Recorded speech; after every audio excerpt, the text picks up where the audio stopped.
Now, on the surface, Metal Sonic seems like the most boring imposter we've ever had for Sonic. He's incredibly stoic, doesn't talk, and lacks any life.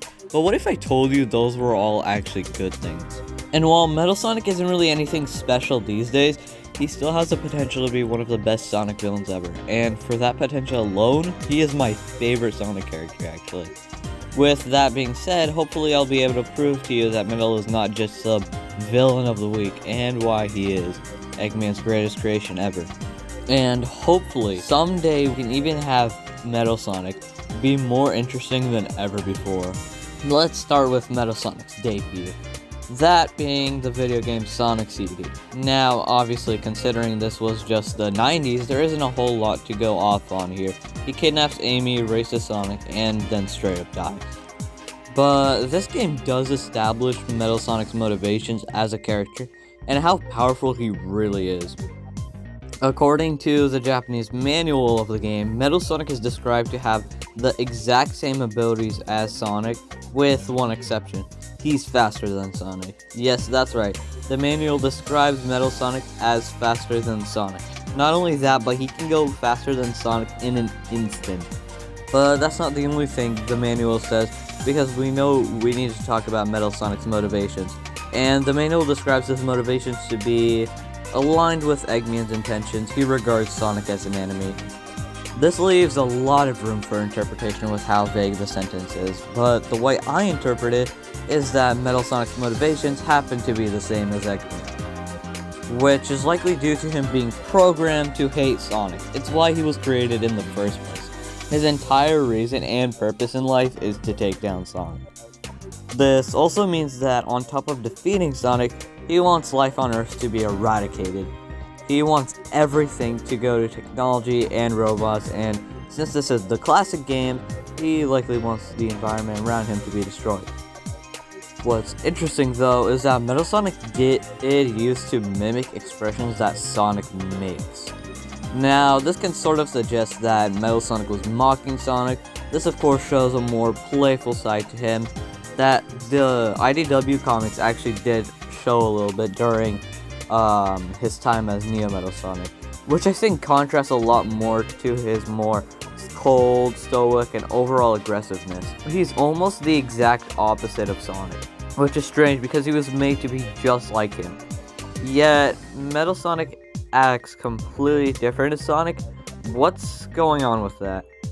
Now, I'm going to skip 10 years in real world time because whilst Metal Sonic does appear in a couple of more Sonic games, we don't really learn that much about him from these games, and nothing interesting really happens. Now, it's time to talk about Sonic here. Despite Metal Sonic being the overarching antagonist of the game, he doesn't actually get a whole lot of time dedicated to himself until the final battle with him. This could be due to the fact that Sonic Heroes is a more lighthearted story compared to the previous two games, which is actually why it's so surprising to see that we actually get to learn a lot about Metal Sonic as a character from this final battle. A lot of detail is hidden in this battle that says a lot about his character. Even the music that plays gives us some insight into him. But for context, let's first talk about what led Metal Sonic to this point. Now, in Sonic Heroes, what happens is that Metal Sonic betrays Eggman and copies the biodata of almost everyone in the game. For those who don't know what biodata even is, basically copying the biodata means that Metal Sonic is able to copy the abilities and powers of people. And yes, he has shape-shifting powers too.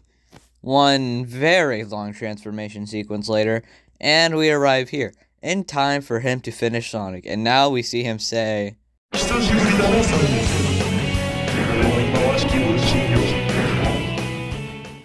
What's interesting here is that Metal Sonic refers to Sonic as a copy. Metal Sonic isn't stupid, after all. He's an incredibly intelligent and cunning AI that can easily manipulate others into getting what he desires. So, he's definitely aware of the fact that he's not the real Sonic.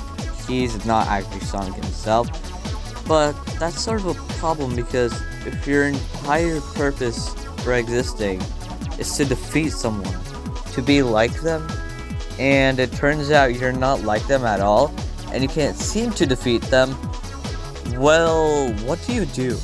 In fact, you can even read this line as a sort of way of coping, really. Metal Sonic is coping with the fact that he's not even his own real person. Bro's going through a bigger identity crisis than Sonic in the 2010s. This is him transforming into an entire monster, sort of morphing his identity and trying to change it. But at the same time, that doesn't really work because of the fact that he's living in Sonic's shadow. He can never take back the fact that he was made to be a replica of someone that he can't be.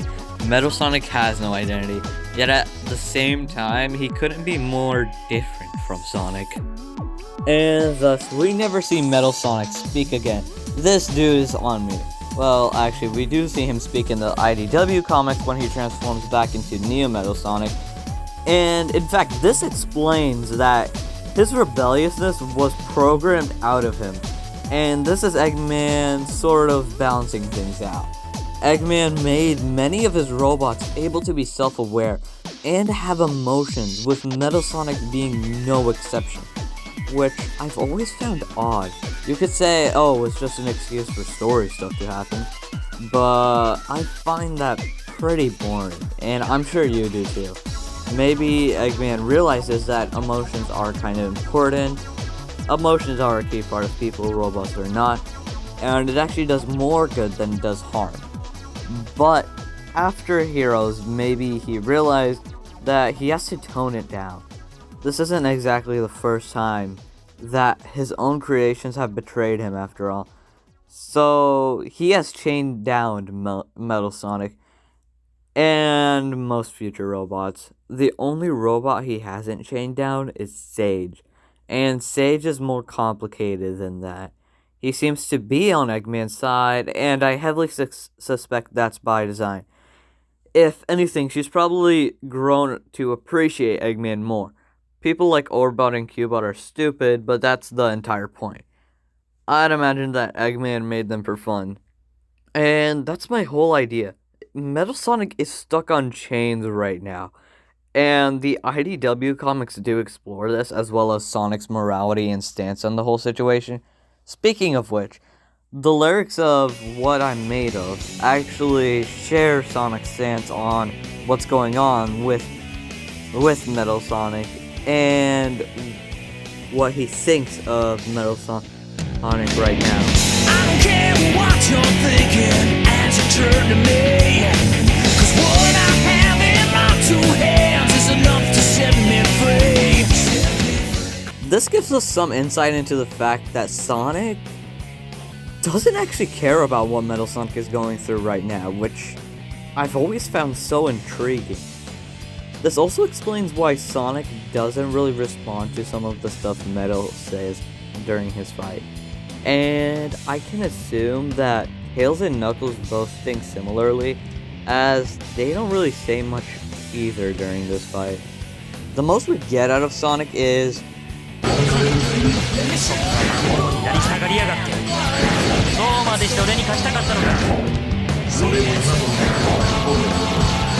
but enough of Sonic.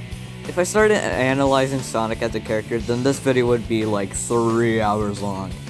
I have so much to say about Sonic as a character, but that video would take me forever to make. I think I've made most of my points clear on Metal Sonic, but there is still something I think you should check out after this video. This video is almost 6 years old, but it's aged like the finest of wine. Danny made a video dissecting the lyrics of What I'm Made Of, and it's a great video that could describe the subject way better than I ever could, to be honest. So yeah, Metal Sonic has a ton of potential as a character, but he is currently chained down and locked away by Eggman. Maybe someday he'll break out of those chains. If Sonic Heroes does get a remake, I do hope that they capture those more subtle moments from Metal well. Sega, you're sitting on a gold mine of potential, and you can break Metal's chains someday, and hopefully we'll get to see have more limelight. And on the subject of IDW, I've noticed that Surge is very similar to Metal Sonic. I mean, just read this panel and tell me it doesn't remotely make you think of him at all. Anyways, in short, I really want Sega to take Metal more seriously, and maybe someday we'll see him with his own identity. Like that's ever gonna happen.